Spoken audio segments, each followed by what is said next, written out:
ये कहानी मैनुअल नाम के लड़के की है, जिसे अपने माता पिता के तलाक की वजह से अपने एक रिश्तेदारों के साथ रहना पड़ता है। मैनुअल 3 महीने के लिए स्पेन के दूसरे शहर में अपने चाचा हुवान के घर रहने के लिए आया था, मगर उसे स्टेशन पर काफी टाइम इंतजार करना पड़ता है। मैनुअल पहली बार अपने रिश्तेदारों से मिल रहा था और अपने माता पिता से दूर आकर वो निराश था, पर उसका अपने घर से दूर रहना जरूरी था क्योंकि उसके माता पिता एक दूसरे को तलाक देने वाले थे। मैनुअल जब हुवान के घर पहुंचा तो उसे पता चला कि उसके 3 चाचा है, जो कि ये तीनों बड़े ही पेलहरबाज आदमी हैं। ये लोग एक ही बिल्डिंग में रहते हैं, मगर उसे 3 महीनों के लिए अलग अलग घरों में रहना होगा।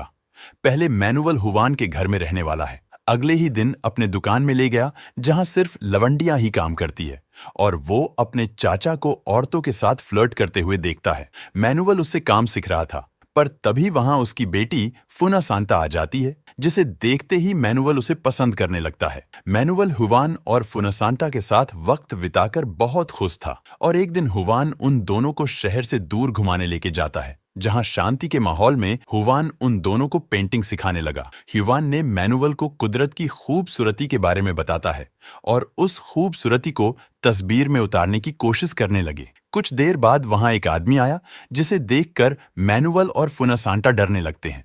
वो अजीब सा आदमी अपने आप को भगवान कहता है और हुवान के कहने पर मैनुअल ने उसे खाने के लिए उसे एक सेब देता है। फिर भी उसकी अजीब सी बातें खत्म नहीं हुई और वो फिर से कहने लगा कि मैं गायब होकर दिखा सकता हूं।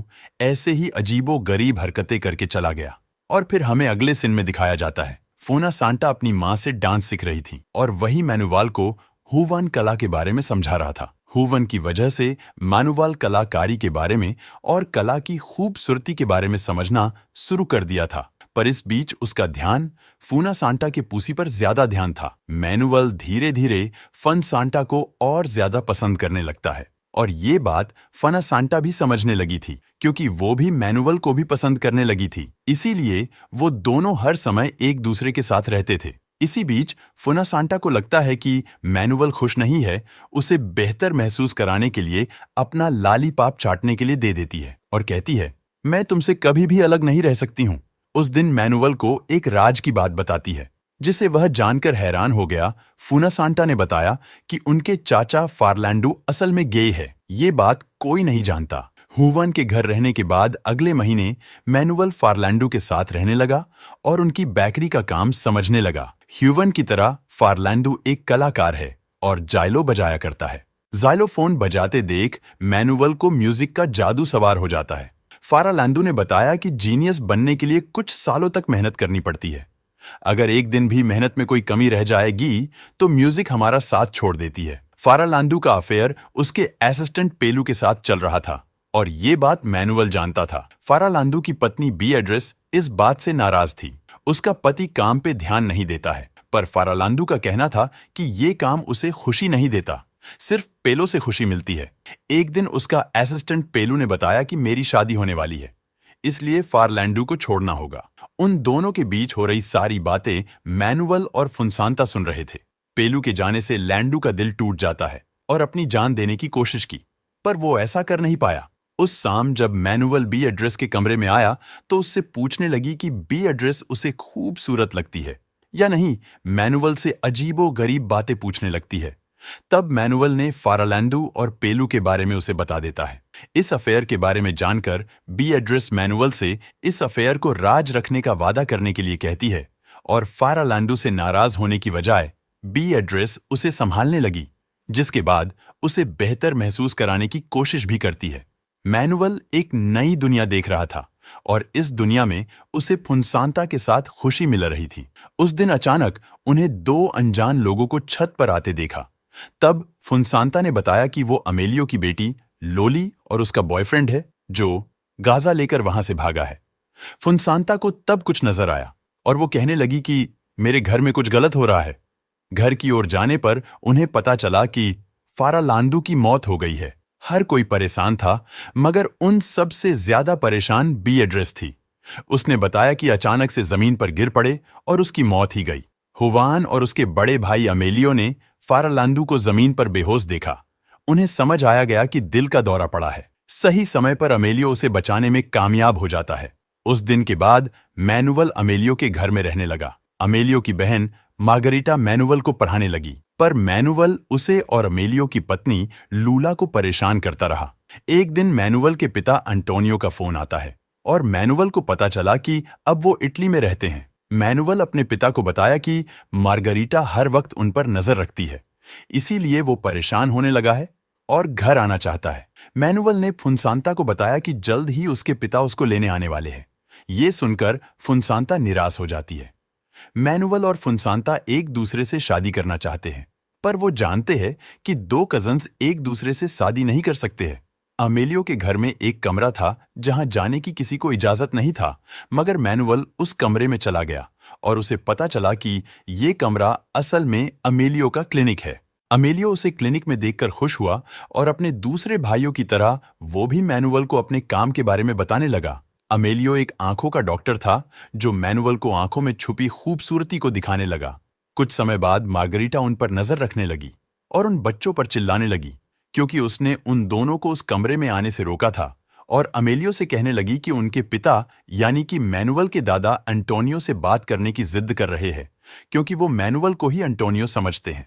मार्गरीटा का कहना था, मैं उन्हें और नहीं संभाल सकती क्योंकि वो दिन भर मरने की बातें करते रहते हैं। अमेलियो जानता था कि उनके पिता मैनुअल से बात करके अच्छा महसूस करेंगे, इसीलिए उसने मैनुअल को अपने पिता के पास भेज देता है। मैनुअल के दादा कहने लगे कि दुनिया खत्म होने वाली है और इसीलिए दुनिया खत्म होने से पहले दुनिया देख लेनी चाहिए। फुनसांता के अलावा किसी को भी मैनुअल के दादा की बातें समझ नहीं आती थी और फिर ये कहने लगे, घर में कई सारे राज्य है और वो सारे राज परिवार को शर्मिंदा करती है और वो अपन खुद का राज बताने वाले थे, पर इन्होंने बताते हुए अपनी बात बताना भूल जाते हैं। जब उन्हें अपनी बात याद आती है तो उन्होंने बताया कि मैं वर्ल्ड वॉर का हिस्सा रह चुका हूं। उस दौरान एक आदमी को बहुत बुरी तरह मारा था और उसे मारकर इसी घर के भीतर गाड़ दिया था। वो ये राज बताने के बाद ये कहने लगे कि उन्हें एक ऐसी जगह जाना है जहां वो सुकून की सांसें ले पाए। यही कहकर वो सो गए। कुछ देर बाद मैनुअल लॉडी आज समय बिताने लगा और वो ये सोचने लगा कि लोली खूबसूरत दिखने के लिए अपने चेहरे को पेंट क्यों कर रही है।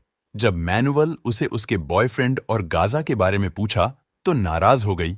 अपने बॉयफ्रेंड और गाजा की बात राज रखने के लिए समझाकर वहां से चली जाती, मगर वो ये नहीं जानती थी कि उसका परिवार पहले से जानता है कि उसका बॉयफ्रेंड चूतिया है। इस बीच मैनुअल मार्गरीटा को अजीब सी बातें करते हुए देखने लगता है और मार्गरीटा से पूछता है। वो सबको बताने लगी कि वो भगवान से बातें करती है।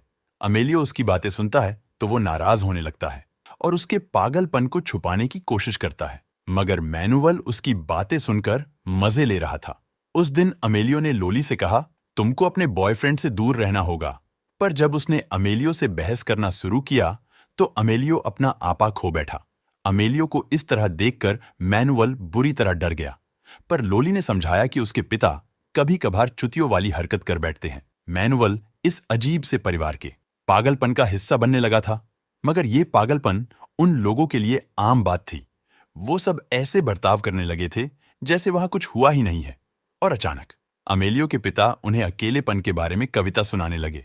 वो कविता उन्होंने मैनुअल के पिता अंटोनियो के लिए लिखी थी और कविता अमेलियो को अपने सामने देखकर उन्होंने बताया कि वो यहाँ उसके आने का इंतजार कर रहे थे। अल्जाइमर रोग की वजह से वो सब कुछ भूलने लगे और वो अपने घर का रास्ता भटक गए, इसलिए उस पार्क में आकर बैठ गए। फुनसांता ने कहा, वो जानती थी कि उसके दादा पेड़ पक्षियों से प्यार करते हैं, इसीलिए वो समझ गई थी कि वो इसी जगह उन्हें मिल जाएंगे। उस वक्त मैनुअल के दादा ने कहा, वो समुंदर देखना चाहते हैं क्योंकि वो सुकून की सांस वही ले पाएंगे, और मौत की बातें फिर से करने लगे। मगर अमेलियो ने कहा, जब तक मैं जिंदा हूं मैं अपने पिता को मारने नहीं दूंगा। अमेलियो ने वादा किया उन्हें समुंदर के पास ले जाएगा और ये सुनकर वो बहुत खुश हुए। घर जाते हुए अमेलियो के पिता एक और कहानी सुनाने लगे और ये कहानी सुनते सुनते ये सब लोग घर पहुंच गए और उस दोपहर उनकी समुंदर देखने की ख्वाहिश पूरी हुई और मैनुअल अपने पूरे परिवार के साथ बीच पर गया और पहली बार परिवार वाले बहुत खुश थे और उन सबको देखकर फुनसांता के दादा को सुकून मिल गया। सालों की सुकून की सांसें लेने की ख्वाहिश पूरी हुई और आखिरी ख्वाहिश पूरी होते ही उसी बीच पर मैनुअल के दादा की मौत हो गई। उस पूरे परिवार की तरह मैनुअल भी दादा की मौत की वजह से दुखी था, पर उस वक्त अंतिम संस्कार पर मैनुअल के माता पिता भी आ गए थे और तब मैनुअल को एहसास हुआ उसके माता पिता के अनेक बाद उसका और फुनसांता का रिश्ता हमेशा के लिए खत्म होने वाला है। वो आखिरी दिन था जब उन दोनों ने एक दूसरे को देखा, क्योंकि अंतिम संस्कार के बाद मैनुअल अपने माता पिता के साथ अपने घर लौट गया और मूवी यहीं पर समाप्त हो जाती है।